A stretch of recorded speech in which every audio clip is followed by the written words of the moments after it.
Okay, so I think we've got quite a few people here. I'll start going through this surgery session that we've decided to do. So this is the first one of these that we've run. We're hoping that maybe we'll be able to do some more in the future. The response to this has been really good. So the idea is really that people can submit questions in advance, or if we've got time, ask some questions at the end.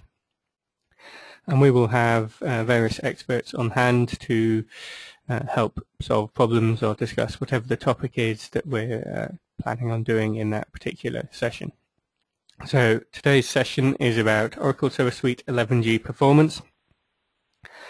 My name is Matt Brasier. I'm the head of consulting at C2B2, and I'm the author of the Oracle SOA Suite 11G Performance Tuning Cookbook, along with Nicholas Wright, who is a senior consultant at C2B2 Consulting, and would have been here with us today if it wasn't for the fact that he's taken some well-deserved holiday. So he's not around today. He's off enjoying his holiday. But the original plan was that we'd get both of us, and hopefully at some point we'll be able to get him to do another session or something similar. So the objective for today really is to answer some of the questions that were provided by the audience. So a number of people have, or 3 people have sent in questions in advance that I've looked through and had a think about with the information that's there. And we'll do I'll do my best to provide some guidance on where you might go with those and how I would approach the particular problems that people have described if it was a customer that I'd gone on site and I was starting the consulting engagement, to give you the kind of ideas of what I might look at. So the best of those 3 questions, so the one that I think is the most interesting or the most related to the topic that we were talking about, will win a signed copy of the Oracle SOA Suite 11G Performance Tuning Cookbook that Nicholas and myself have written, and we'll get that signed and sent out. Then I've got a few slides about general advice. I wanted to give out some kind of general guidelines for how I approach performance tuning problems and that kind of thing. And then there'll be some time for some questions afterwards, hopefully, where if people have questions, there is a question panel on this, the GoToWebinar software, where you can enter questions. So if people put questions in there, then when we get to the end, I will try and answer those questions and give some guidance. So I see we've got one question in there already, and I'll try and add some, answer that. And if anyone else has any other questions, then feel free to add those to that list. So the first question that was sent in, which was by Mike, was about, so our SOA Suite application primarily moves JMS messages around, and we're seeing intermittent large delays in the processing of JMS messages and their receipt by customer systems. How do we determine the cause of these problems, and what's it likely to be? So the things that stand out here to me, it's an intermittent delay. So this isn't necessarily constant delays. It's not a system that is slowly grinding to a halt under the load. It might be intermittent bursty load causing problems, and there could be a number of other factors at play. So my first thought on this would be garbage collection. Garbage collection is always a good candidate if you're seeing any kind of intermittent performance problems, because it is a process that happens intermittently. It happens according to a number of triggers, such as running out of memory in one of the memory spaces, either the Eden space or the survivor spaces or the old generation. If you're unable to allocate an object in one of those spaces, then this will cause a major garbage collection to occur, which can take a period of time, and that's a garbage collection is a stop the world event. That means that nothing else happens when Java garbage collection is happening. So there's no application code gets executed, no I/O happens. The only thing that happens is the garbage collection. So garbage collection would be one candidate I would look at. but it's not the only one. So I would look at thread pools. Is it possible that bursts of load are causing the numbers of threads available in one of the SOA Suite thread pools to be exhausted? So if you only have 15 threads available to process requests and then 100 requests come in at once, that can cause things to back up and slow down and have problems and that kind of thing. So that's definitely something I would also consider. Database connections are another classic cause of performance problems. Oracle SOA Suite is very heavily dependent on its database, on the Oracle database that it sits on top of. There is a very large amount of persistence of state and recording of metrics and that kind of thing that goes on. And so if the number of connections available to the database in the database connection pool gets exceeded, so say you only have 25 connections available and you're trying to process 100 requests, then they're going to have to wait for connections to the database to become available. So the first thing I would do in this situation is probably to start to take thread dumps when the performance is slow.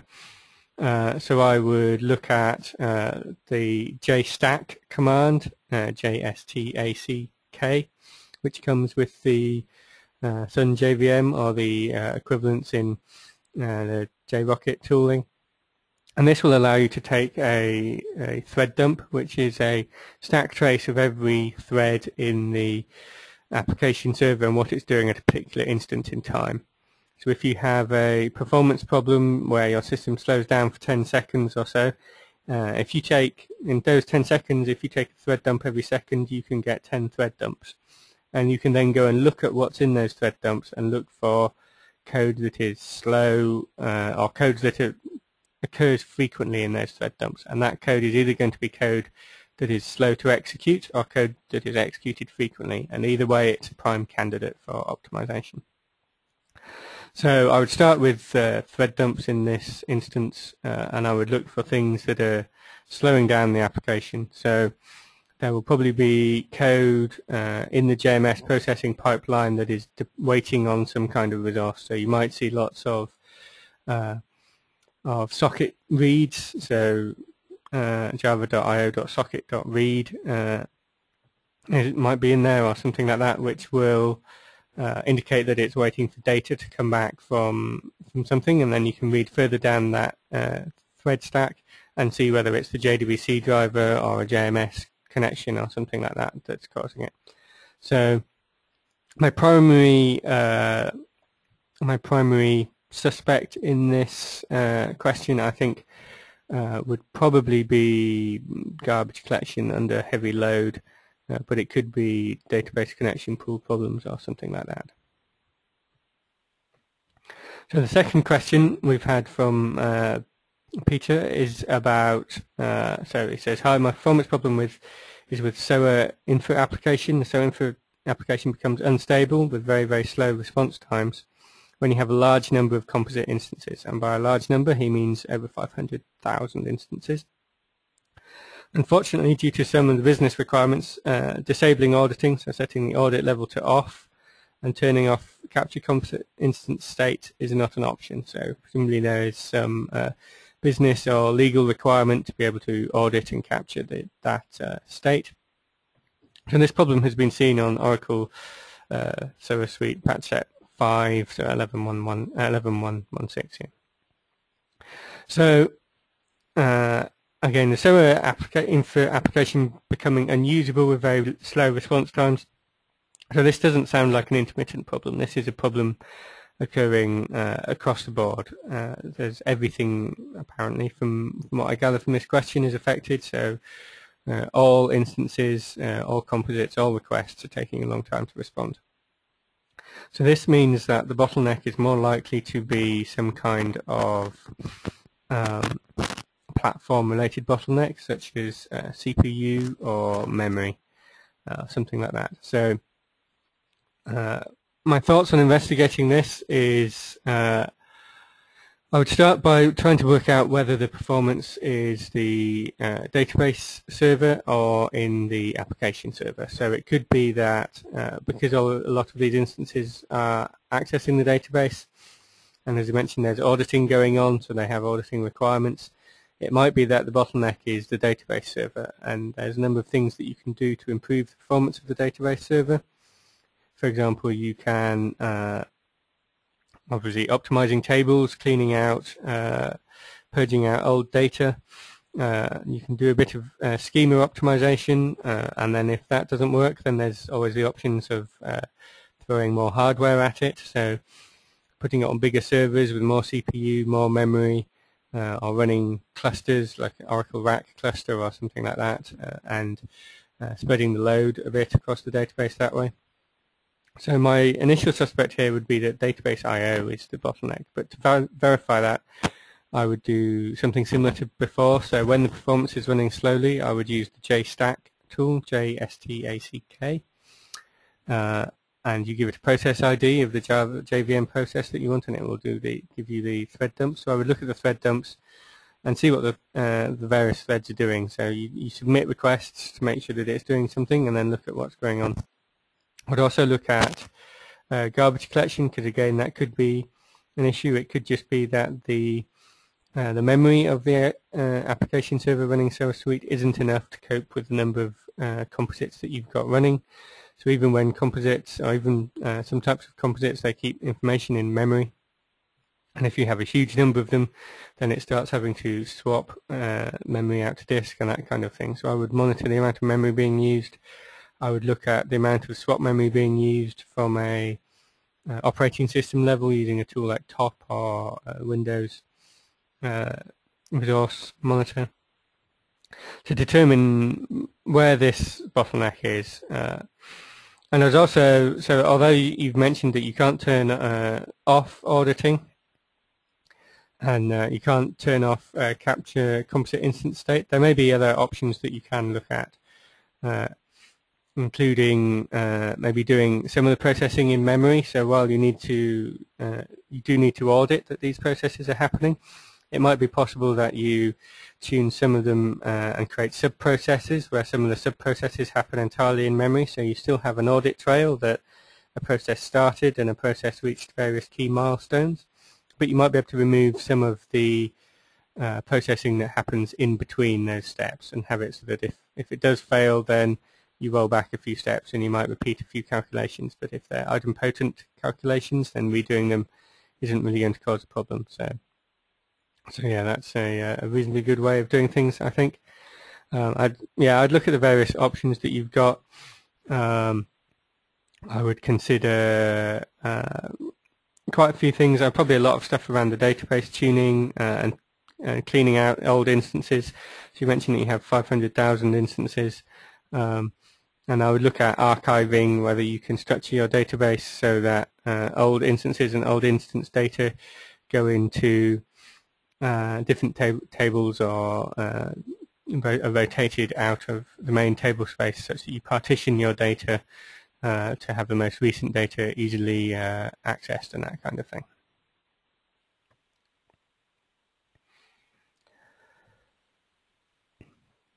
So the third question that we've sent in by Rajiv is, hi Matt and Nick, I have this following issue. I've added all the details below. Please let me know if you need any additional information. So this is on Oracle SOA Suite 11.117, running on a 64-bit Linux platform on Oracle Red Hat Enterprise Linux 5, using Oracle Web Center and the BPN parts of Oracle SOA Suite.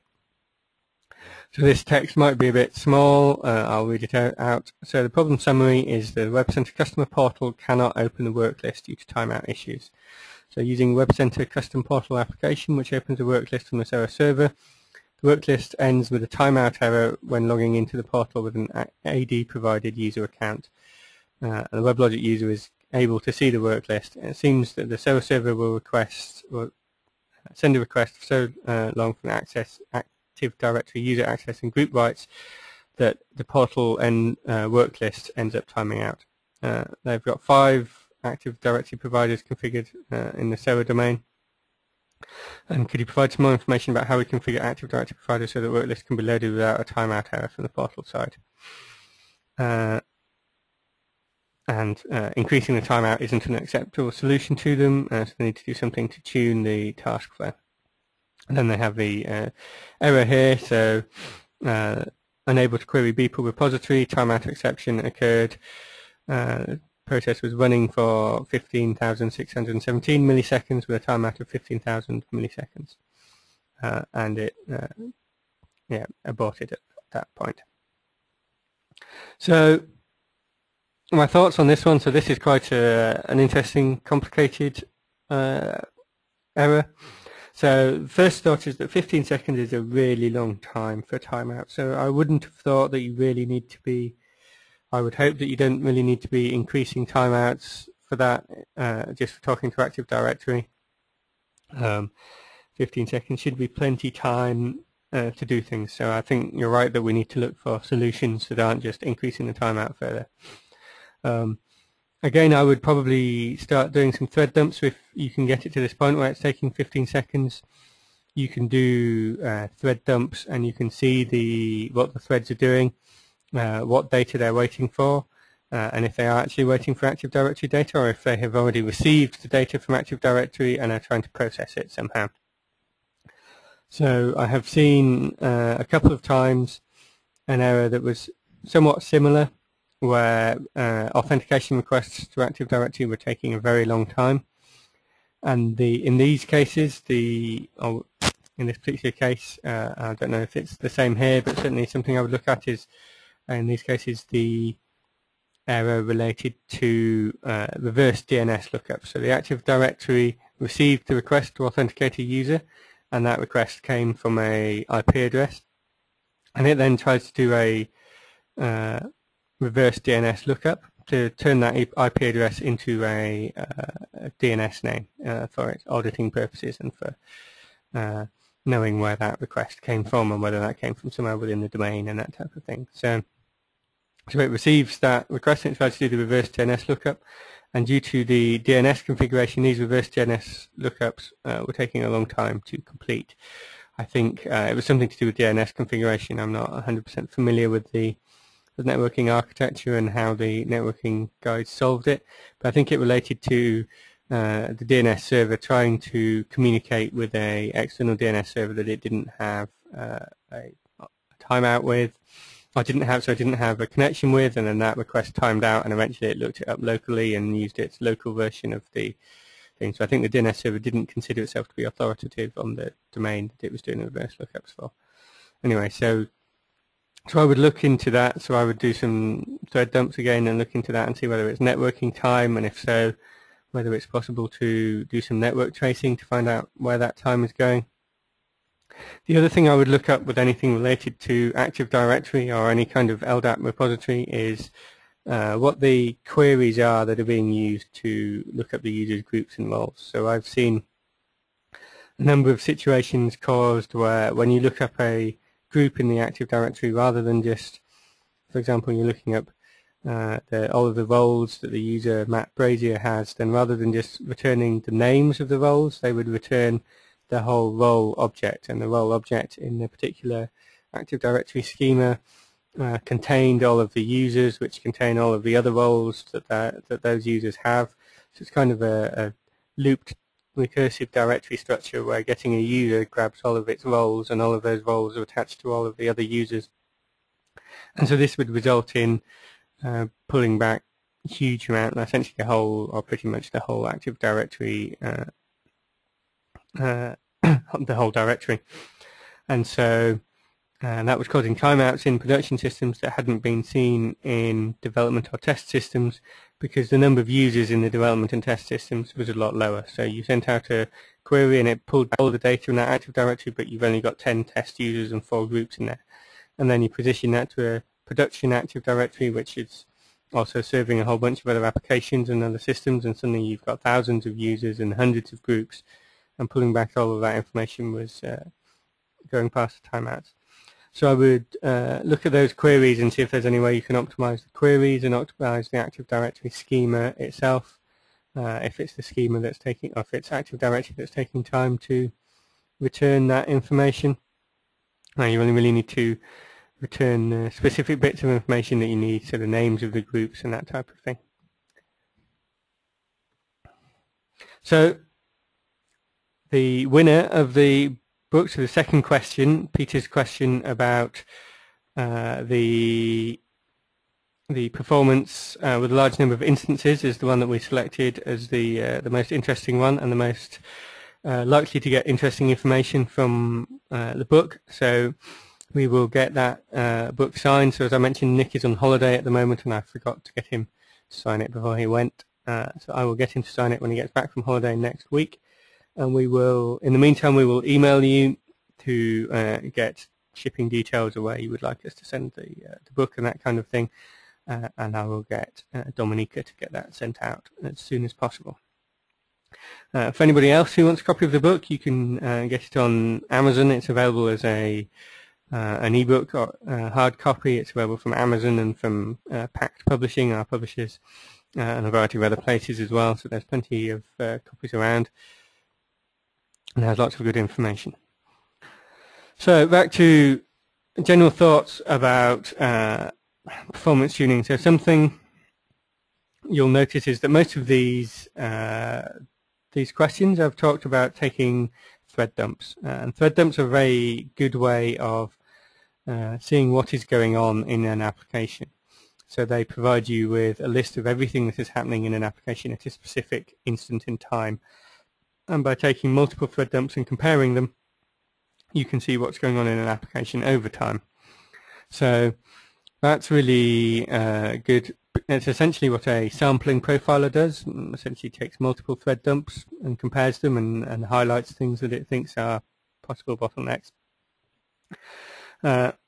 And so really this is my approach to all performance problems. I don't particularly like starting at the top down, so I don't really start with SOA Suite performance tools and then drill down. I prefer starting at the bottom level and working up from there. So every performance bottleneck has to be caused by a resource limit of some kind. So CPU bottleneck, bandwidth of some kind, so either bandwidth moving data to and from the network and services across the network, moving data to and from memory, or moving data to and from storage, disks or some other form of storage. Storage itself, so the amount of storage that's available either in memory or disk, and then higher level constructs such as locks and resource pools, or again they impose resource constraints on how fast an application can run. So to troubleshoot and performance tune an application, I like to start at the bottom with identifying what is the resource that is bottlenecked. And once you identify what that resource is, you can start to work out why is it bottlenecked, what is it that is consuming that resource, and what can we start to do about removing that bottleneck. So fundamentally, all applications have a performance bottleneck in that the speed of light in copper, which is what much of the conducting elements on in a computer are, or in networking cables are. So the speed of light in copper is approximately 2 times 10 to the 8 meters per second. So there is no way that you can move data faster than that, and therefore you're always going to have a bottleneck that things can't move any faster than the speed of light in whatever medium it is that you're moving things around. Other than that, there's always going to be something that slows down your application. There is always a bottleneck of some kind. So whether that is CPU, so how many instructions per second or millisecond, or how many clock cycles a certain instructions take to happen, and whether that is the amount of memory available. And specifically with memory, the performance bottleneck normally comes not from the amount of memory, but the fact that if you have less memory or random access storage available than, or high-speed storage available than the amount of data that you want to work with, you have to start paging that memory in and out, and that paging incurs bottlenecks in terms of disk access. So there's I/O bottlenecks while you wait for that data to be moved to and from slower storage. And there is also things like garbage collection bottlenecks, so tidying up memory and that kind of thing. If you're trying to load too much data in and spending a lot of time garbage collection, then CPU becomes a bottleneck in garbage collection rather than memory. So the processing of working out what memory is in use and what memory is not in use is a CPU bottleneck. So the CPU, if you have garbage collection problems, you'll see the CPU usage will go up. So there's always something that's going to slow your application from running, and whether that's contention for locks or availability of data is another resource really that I should have mentioned on the previous slide. So it might just be that what's slowing your application down is the fact that nobody is giving it stuff to do fast enough. So requests are not coming in fast enough, or are not coming in so fast that you're reaching a bottleneck. So assuming that it is loaded with as many requests as it can, then the bottleneck will lie elsewhere. So there was a performance tuning exercise I did many years ago now. I think it was probably 6 years ago, where I flew out to Germany to do some tuning for a company who had built a site, and their performance tuning has indicated that it handled a very low number of requests per second. So I did some initial testing on this, and the results that I was getting weren't anywhere near the results that they were getting. I was getting much faster performance than they were seeing, and we started to try and work out why they were seeing such low numbers. And it turned out that they were doing their performance testing using an old laptop that they had lying around. It was a very, very slow laptop, even for 6 years ago. And it was one they found in a cupboard somewhere. And so they were running JMeter on that laptop and running it up against a cluster of 4 WebLogic servers running their portal application. And they were finding that they were only handling like 9 requests a second or something, and that to them that performance wasn't acceptable. Now the problem actually was that that laptop was only capable of generating 9 requests a second. And my laptop that I'd taken over there was capable of generating 50 requests a second. But even so, even with my laptop generating 50 requests a second, the bottleneck was my laptop generating the load. They weren't getting anywhere near CPU or network or other bottlenecks of the server environment that they were testing with their 4 WebLogic servers. And so we ended up building a much bigger test rig and that kind of thing in order to test the application and drive the application. So it's always key to focus your tuning in the right areas. You need to have a big enough load generation facility in order to be able to actually generate enough load to tax your system to make it actually work for its money. And you need to use monitoring and frameworks like that in order to be able to make sure that you know where load is being placed on the system and what the bottlenecks are. So we're very strong proponents of adopting what would be considered by many to be a fairly aggressive monitoring strategy. So including production monitoring and test all of your environments, so development test right through to production, monitoring not everything, but certainly key components of your application, and certainly you should be monitoring things like the number of available connections to the database in a connection pool, the amount of memory available, the number of requests per second being processed, number of JMS messages on queues and that type of thing. All of this information you should be monitoring all of the time, not just when you have a problem. And that serves a number of purposes. So it means you can go back and look at that information in order to see, okay, we had a problem last night at 2 in the morning. What was the system doing between midnight and 2 in the morning? Is there anything that spiked? Can we see that we received more messages than we would normally expect at that time of day? Or did we see that the CPU had spiked for some unknown reason? Perhaps an antivirus scanner had kicked off, or perhaps it was malicious activity, perhaps a network usage spiked, and we can trace that down to somebody logging into the system and taking files off that shouldn't have been, that type of thing, hacker activity and things like that. So monitoring gives you historical information about what's going on. And when I'm talking about monitoring, I'm not just talking about Nagios or a basic Nagios install of looking at the CPU usage and the disk usage and the memory usage and telling you, yeah, your CPU usage is 2%. So really we want to know what's going on inside SOA Suite. We want to know how many threads there are in the thread pools. how many messages there are on JMS queues, how many requests per second certain servlets are processing, that kind of thing, connections to the database, how many of those are available, how many are being used. All of that information is stuff that you really need to know if you're going to monitor your system and get good information out of it. So I'm going to answer some more questions now. So we've had 2 more questions posted since we started, and if anyone else has any, then please add them to the question panel in the GoToWebinar software. I will get to them after I've talked about these ones. Excuse me. So the first question from Chan, excuse me. I forgot to get myself a glass of water before I started. So, okay, the first question is from Chandra is, what is the recommended garbage collection mechanism for SOA Suite? Is it parallel or concurrent mark sweep? So garbage collection is an interesting topic because there isn't always a best answer, and it does vary from application to application, but as a starting point for a Oracle SOA Suite application, I would start with parallel. The reason for that is that concurrent mark sweep is a low-pause garbage collector primarily aimed at real-time systems. With garbage collecting, you have 2 kind of opposite goals, essentially. So one of them is throughput, and that is essentially about minimizing the total time spent garbage collecting over the lifetime of the application.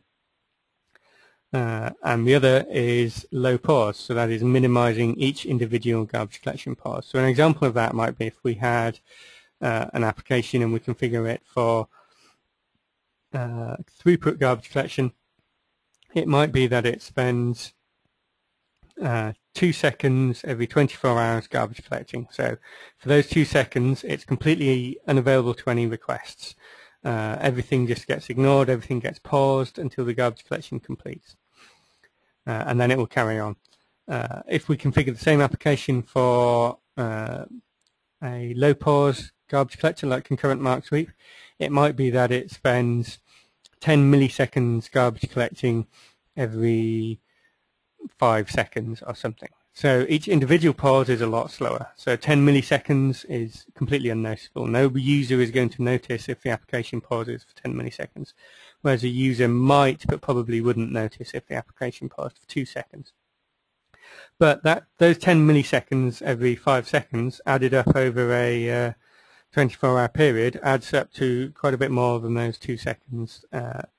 So the total amount of time spent garbage collecting is higher in the low pause garbage collector. So those are the 2 goals in garbage collection. But the reason that I would choose parallel rather than concurrent mark sweep isn't because we're particularly worried about the throughput. It's because the performance of concurrent mark sweep is dependent on its ability to collect garbage faster than you create it, essentially, is what it comes down to.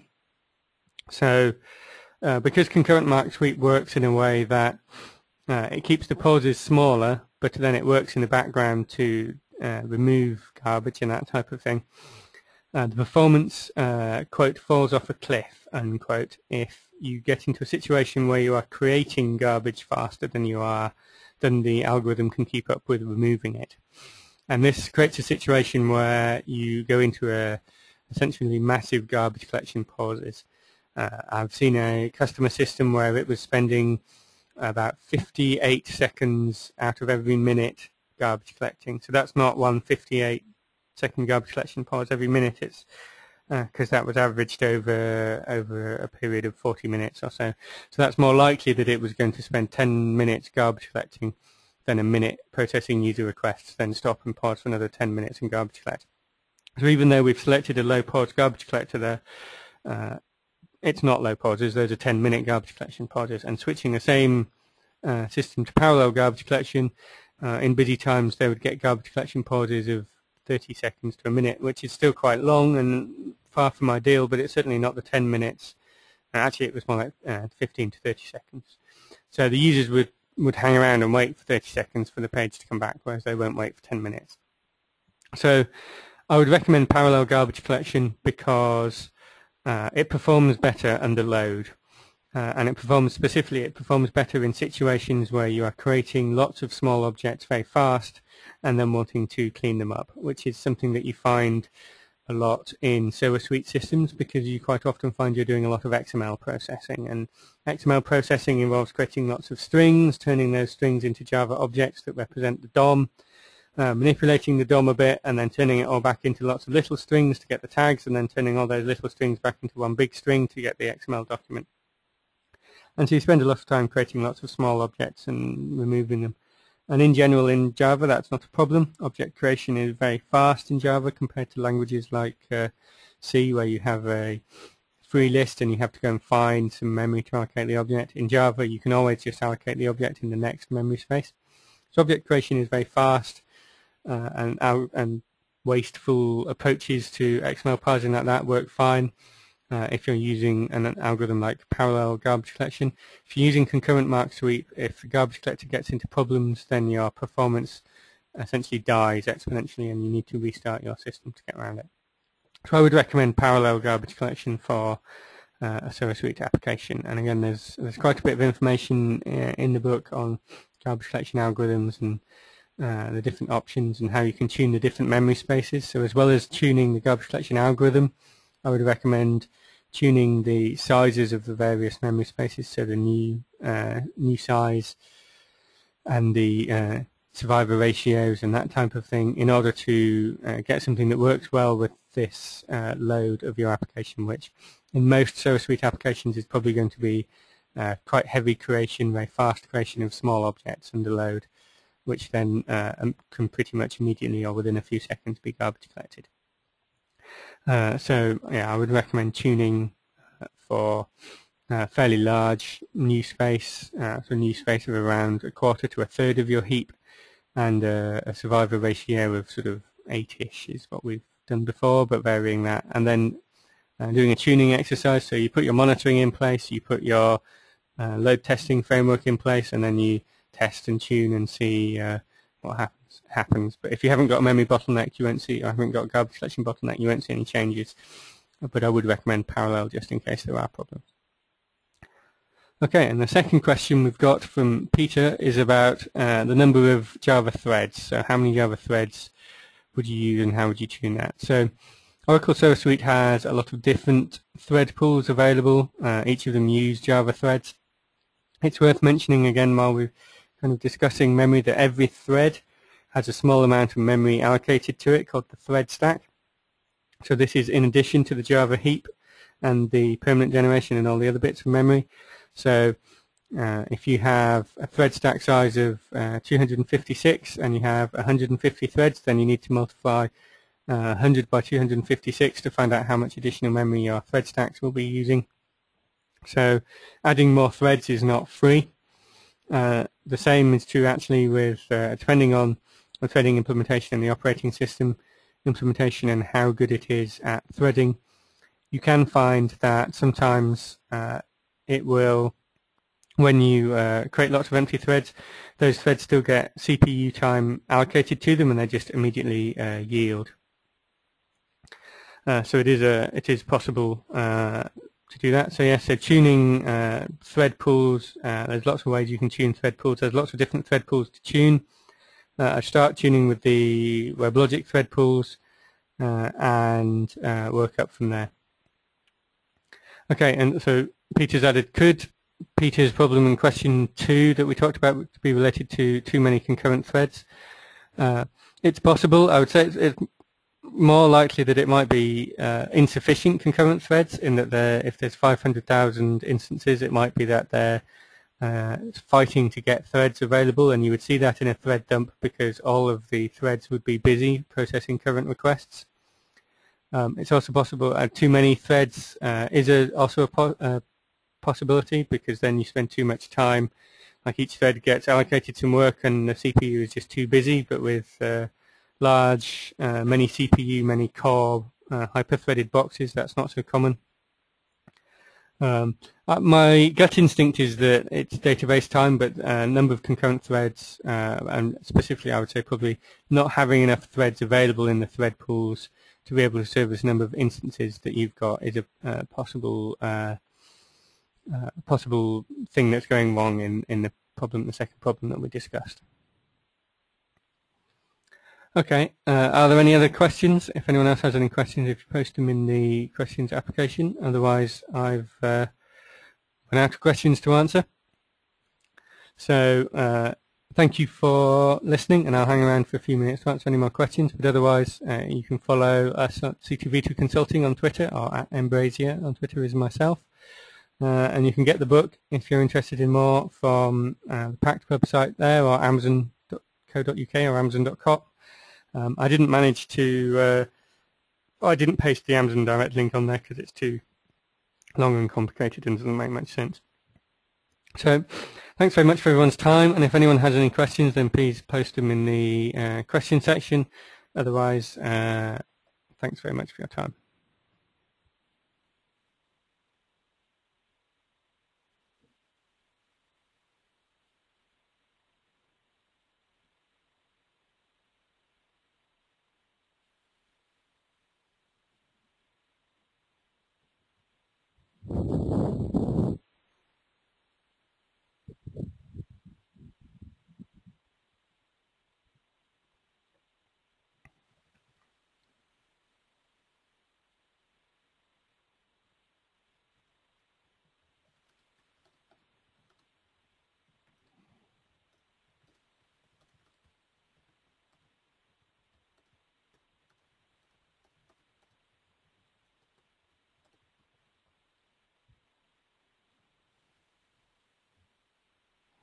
Okay, we have another question. So any tips for tuning JCA adapter endpoints?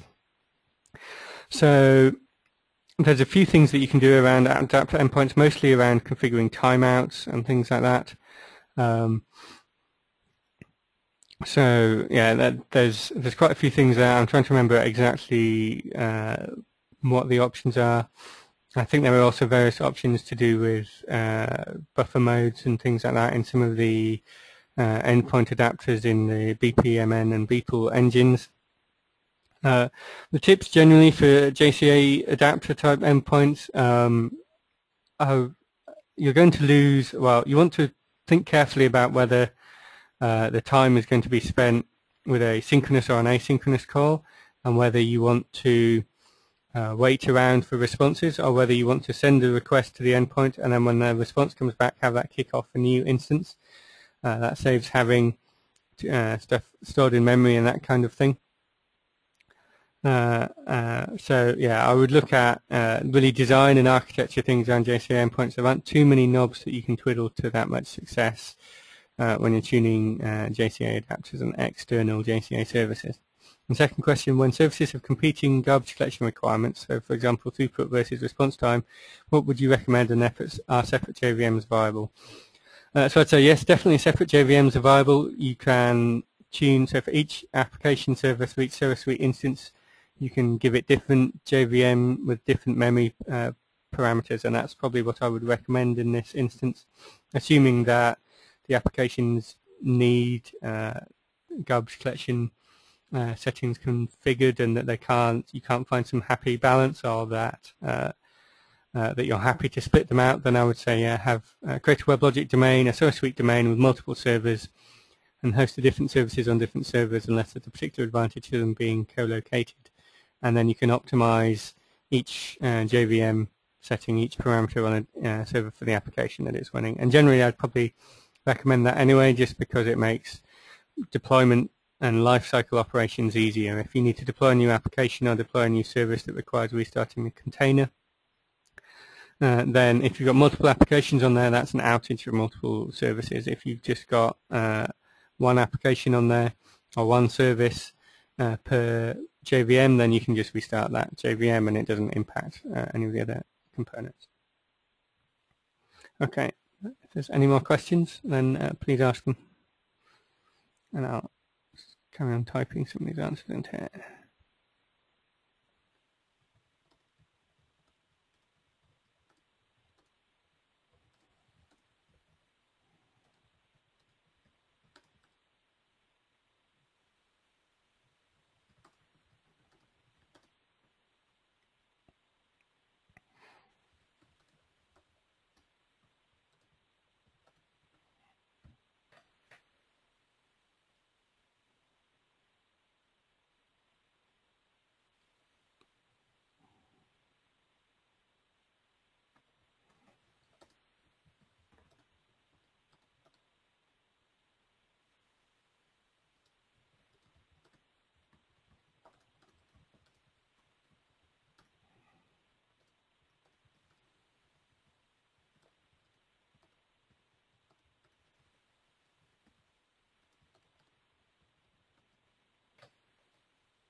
Okay, we've not had any other questions for a minute or two, so thanks very much for everybody for attending, and we will get the free book out as soon as we've got it signed to Peter for his second question.